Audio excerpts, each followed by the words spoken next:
up here. If you want to look up here, once I put it in, start the mower.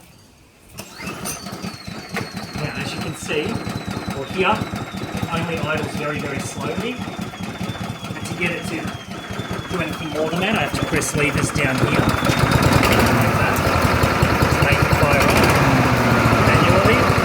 And then to turn it off, here, it's supposed to turn off when you do that, but it doesn't. So again, I have to come down here. It's very hard, but I have to pull this back as hard as I can to get it to turn off. And there's also this little lever here, or this little spring, which seems to have supposed to be attached to something in there. I don't know where, and I can't put my fingers in there to try and find a spot because it's too fiddly and there's stuff in the road. So that's the problem. Thank you.